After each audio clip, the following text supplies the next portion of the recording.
자, 오늘 전적 우리에게 들려주시는 하나님의 말씀 신약성경 요한복음 6장 66절로 71절까지의 말씀입니다.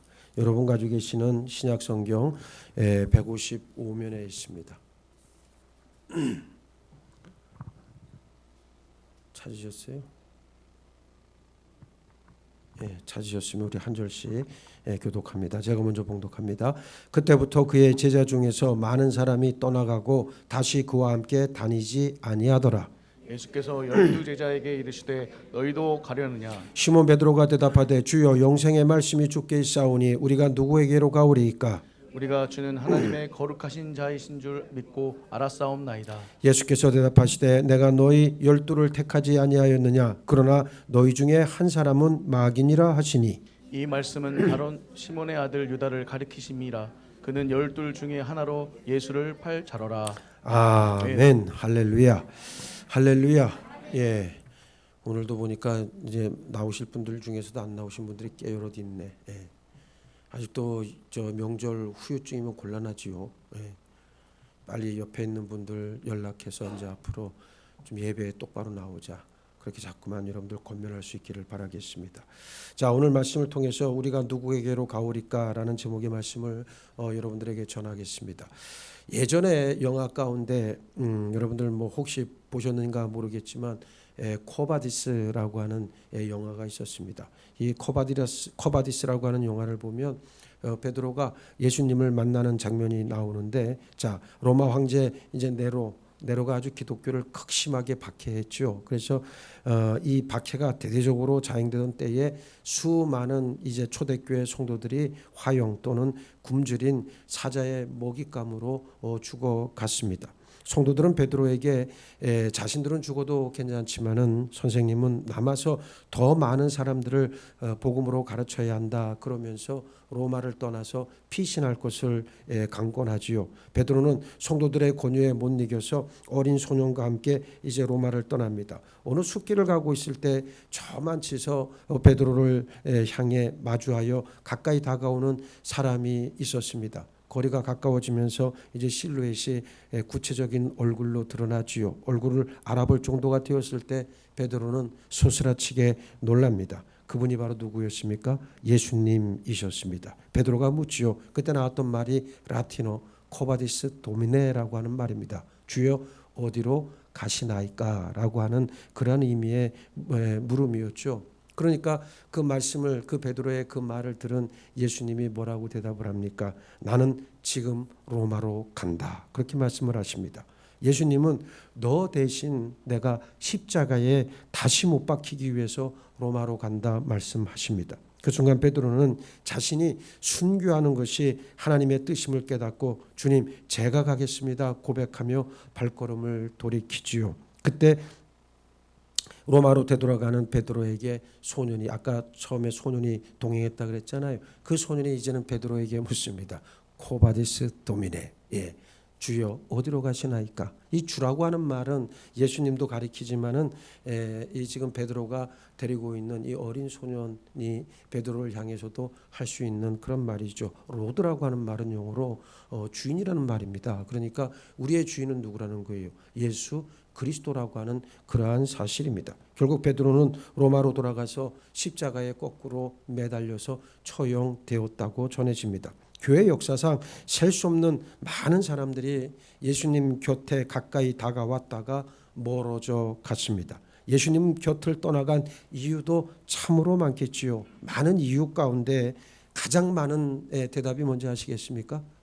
내 생각과 내 마음과 내 뜻과 달라서. 기준이 누굽니까? 하나님이 아니라, 예수님이 아니라 자기 자신이 기준이 되어서 예수님을 붙였다 떼었다 그렇게들 하고 있다는 형국입니다. 믿음을 가지고 있다가 믿음을 저버린 많은 사람들의 공통된 생각도 누구랄 것도 없이 자신이 처한 환경, 자신이 추구하는 뜻과 달라서 믿음을 떠나갔다 그렇게 여깁니다. 복음 전파를 위해 예루살렘으로 향하는 사도 바울에게 아가보라고 하는 선지자가 바울에게 나타나서 바울에게 이야기를 하죠. 지금 예루살렘에 올라가면 선생님은 바울은 결박되고 저들에게 잡혀서 결박되고 이방인의 손에 넘겨질 것이다 예언을 합니다. 이 소식을 들은 성도들이 바울에게 달려가서 제발 예루살렘에 올라가지 말도록 아주 부탁 아주 간절하게 부탁을 드리죠. 만류합니다. 그때 바울은 뭐라고 이야기합니까? 여러분이 어찌하여 울어 내 마음을 상하게 하느냐? 나는 주 예수의 이름을 위하여 결박당할 뿐 아니라 예루살렘에서 죽을 것도 각오하였노라. 사도행전 21장 13절에서 말씀합니다. 단호하게 자신의 결심을 밝히고는 어디를 향해서 나아갔습니까? 예루살렘을 향해서 올라갔습니다. 오늘날에도 이런 경우는 많이 있습니다. 바울처럼 예수님에 대한 확실한 믿음 가지고 어떠한 경우에도 단호하게 결단하고 예수님을 따르는 성도들이 참 많이 있습니다. 반면 영적인 것과 세상적인 것을 저울질하다가 세상으로 기울어서 예수님을 떠나는 경우도 있을 것이고, 예수님을 따르기는 하지만 마음은 세상으로 기울어 있는 경우도 많이 있을 겁니다. 후자의 그 두 가지 경우, 즉 몸이 떠나든 마음이 떠나든 모두 예수님을 떠난 경우는 매 한 가지입니다.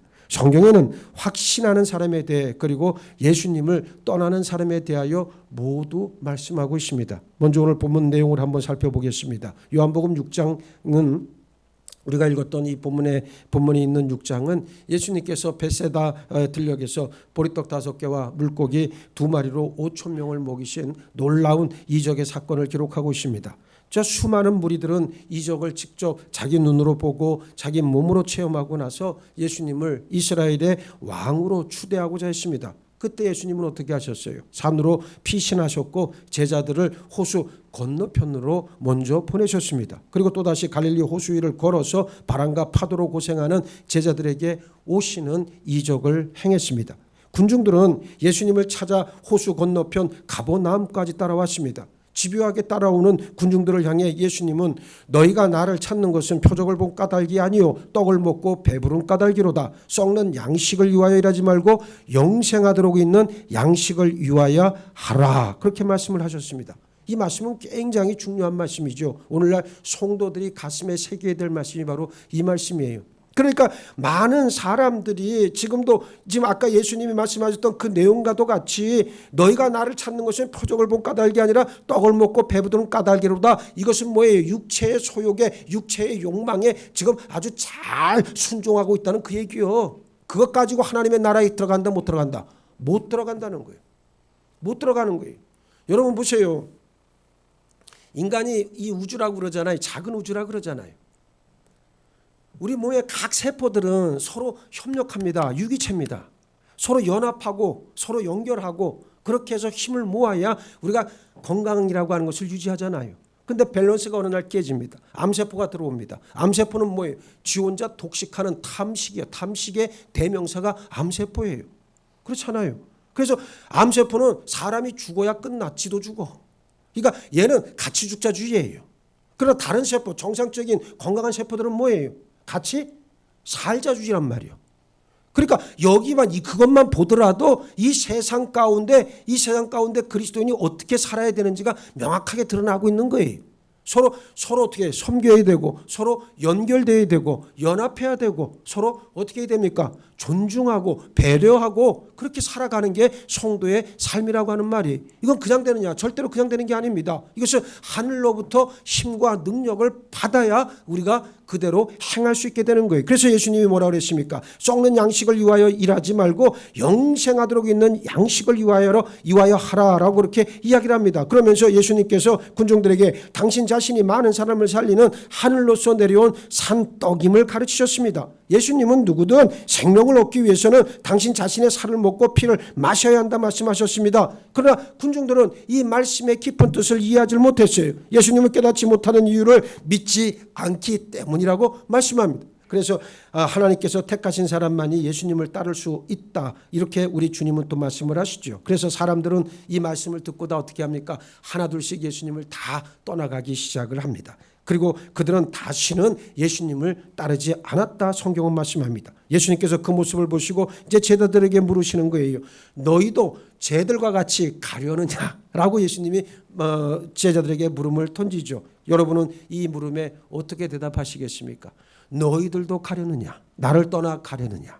이게 오늘 우리에게 던져지는 예수님의 물음입니다. 둘째, 성도의 믿음의 고백은 항상 분명하고 확실해야 합니다. 너희도 가려느냐? 제자들을 향한 예수님의 물음은 간단 명료했습니다. 이 물음에는 너희들의 생각도 저들과 지금 나를 떠나간 자들과 똑같으냐라는 의미가 담겨 있습니다. 예수님의 물음에 성질 급한 베드로가 즉각 나서서 이야기를 합니다. 주여, 영생의 말씀이 주께 있사오니 우리가 누구에게로 가오리까? 우리가 주는 하나님의 거룩하신 자인 줄 믿고 알았사옵나이다 고백을 하잖아요. 베드로는 예수님의 정체에 대해 너무나도 명확하게 답변을 했습니다. 그래도 명색의 수제자인데 예수님의 지근거리에서 예수님을 모시고 예수님과 함께 잠을 자고 예수님과 함께 살았던 사람인데 왜 모르겠어요? 알지. 근데 베드로가 얼마나 무식한 사람입니까? 얼마나 성정이 급한 사람입니까? 얼마나 혈기방장했습니까? 그런 베드로가 이런 놀라운 믿음의 고백을 한다는 거 정말 엄청나게 놀랄 일 아닙니까?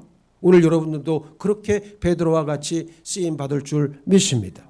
베드로는 예수님의 정체에 대해서 아주 명확하고 확실하게 답변을 합니다. 베드로는 예수님의 메시아시요 하나님이심을 믿고 있을 뿐만 아니라 체험으로 알고 있다 지금 고백하고 있는 거예요. 그런데 내가 어디로 가겠습니까? 베드로는 예수님을 떠나서는 아무 데도 갈 것이 없다 말하고 있습니다. 우리도 베드로의 이 고백을 가지고 있어야 할 줄 믿습니다. 이런 분명하고도 확실한 고백을 어떻게 가질 수 있겠습니까? 이 고백은 어디로부터 옵니까? 하나님으로부터 온다는 사실입니다. 베드로의 이 고백과 비슷한 말씀이 마태복음 16장 16절에도 나오는데 예수님께서 제자들에게 너희는 나를 누구라고 하느냐 물으셨을 때 역시 베드로가 뭐라고 이야기합니까? 주는 그리스도시요 살아계신 누구의 아들이다? 하나님의 아들이시니이다 라고 그렇게 고백을 합니다. 이때 예수님께서 바요나 시몬아 내가 복이 있도다 이를 내게 알게 한 이는 혈육이 아니요 누구다? 하늘에 계신 내 아버지시다 말씀해 주셨어요.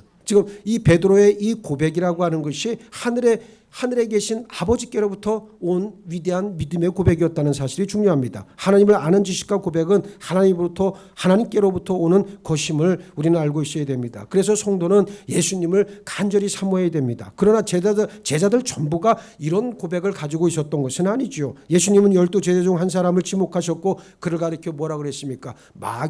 마귀라고까지 말씀을 하셨어요. 이게 얼마나 참담한 상황입니까? 3년을 같이 지냈어요. 공생애가 정확하게 말하면 한 2년 반 정도 된단 말이에요. 그러니까 그 3년 세월을 같이 지낸 거잖아요. 거기다가 또 돈까지 맡은 어떻게 보면 총매 역할을 감당했던 사람이 그 유다라는 사람 아닙니까?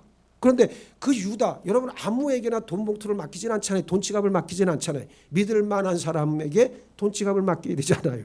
그런데 그런 유다를 향해서 지금 예수님이 뭐라 하셔요? 마귀라고 얘기하는 거예요.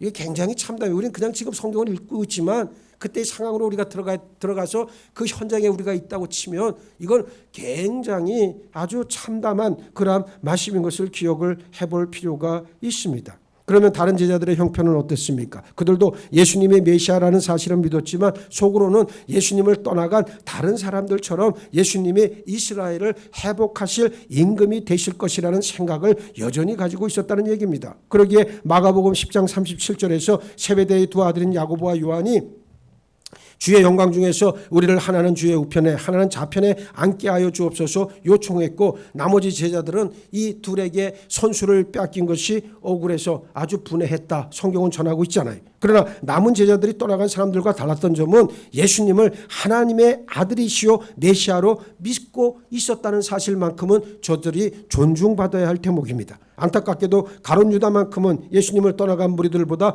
더 악한 마음을 가지고 예수님을 자신의 욕망을 충족시키는 수단으로 여겼습니다. 셋째, 오직 하나님의 뜻 안에 머물러야 합니다. 다시 말해 성도는 예수 안에서 살아가야 될 거룩히 구별된 존재라는 말씀입니다. 가룟 유다가 세상 욕망에 굴복했듯이 오늘날 교인들 가운데에도 세상 요구나 환경의 압력에 굴복해서 형식적인 믿음을 가진 채 살아가거나 아예 예수님을 떠나는 경우가 허다한 것을 보게 됩니다. 제가 지난번에도 말씀을 드렸잖아요. 2019년도 통계청 자료에 의하면 19년도로 해봐야 불과 4년 전 통계입니다.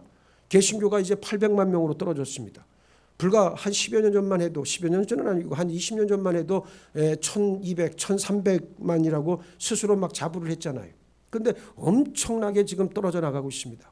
그들이 떨어져 나간 많은 사람들이 다 어디로 갑니까? 카톨릭으로도 많이 넘어가고 뭐 아니면 그냥 무교로 남아있는 사람들도 많지요. 왜 그렇습니까? 영적 갈급함에 대해서 교회가 충족시키지 못한 결과고, 그리고 신앙과 삶이 하나가 되어야 되는데, 일치가 되어야 되는데 교회가 그것을 조장하지 못했다는 거예요. 믿음과 삶은 한 몸입니다. 그래서 여러분의 믿음이라고 하는 것이 여러분의 삶으로 드러나야 된다는 거예요. 그래서 교회가 교회 되기 위해서는 죄에 대해서는 민감해야 되고, 죄에 대해서는 강력하게 대처해야 되고, 우리 스스로가 죄를 멀리해야 되고, 이런 노력들이 우리들 속에서 불일듯 일어나야 된다는 거예요. 성령이 역사하면 죄를 아주 싫어하게 만드십니다. 우리를 죄에서 떠나게 만드신단 말이에요. 그런데 죄를 자꾸만 가까이 하고 있으니, 여러분 보세요. 여러분들 막 신경질 내고 분노가 막 차올라오면 막 어찌할 바를 모르고 삐뚤어진 인격을 가지고 있고, 그게 여러분 자신이 아니잖아요. 그거 여러분들 속에서 역사하는 더러운 거잖아요. 여러분 옛된 자, 처리되지 않은 옛된 자의 종욕이잖아요. 왜 인정을 못해요? 뽑아내야죠. 뽑아내고 새로워지라고 예수님이 말씀하고 있잖아요. 그 제자들, 예수님과 3년을 따라했던 제자들 가운데 그 누구도 오순절 마가의 다락방에서 성령 받기 전엔 전부 다 우리와 비슷한 사람들이었어요. 그런데 성령 받으니까 어떻게 됐습니까? 완전히 다른 사람들로 변화받았잖아요. 열방을 향해 나아가 어떻게 했어요? 예수의 복음을 전했잖아요. 순교했잖아요. 그런데 오늘 우리는 어떻습니까? 오늘 교회는 어떻습니까? 편안한 가운데 믿음 생활을 영위하고 있는 여러분들은 어떻습니까? 교회가 그냥 취미생활 정도? 여러분들 교회 다니는 게 무슨 내가 많이 가지고 있는 여러 가지 내가 좋아하는 일들 가운데 그냥 하나 정도? 그럴 거면 그 믿음은 이미 여러분들과는 상관이 없습니다. 우리의 믿음은 내 존재의 이유가 돼야 되고, 누가 뭐래도 나는 이 십자가의 길을 끝까지 갈 것이다 라고 하는 절체절명의 각오와 결단이 있는 사람이 하나님의 자녀인 줄 믿으시기 바랍니다.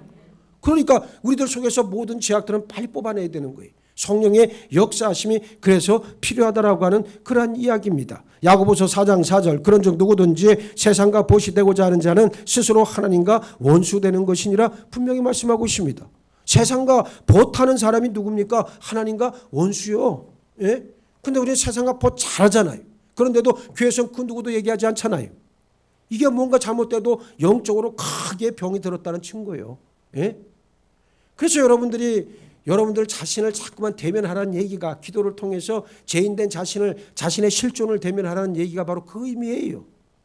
내 속에서 역사하는 더러운 과거의 옛된 자아의 종욕, 처리되지 않은 옛된 자아의 종욕이 무엇인가를 알고 그 뒤에서 우리를 교묘하게 이간질시키고 우리를 아주 멸망의 구렁텅이로 몰아넣고 있는 마귀, 더러운 귀신, 더러운 영의 실체를 들여다보라는 거예요.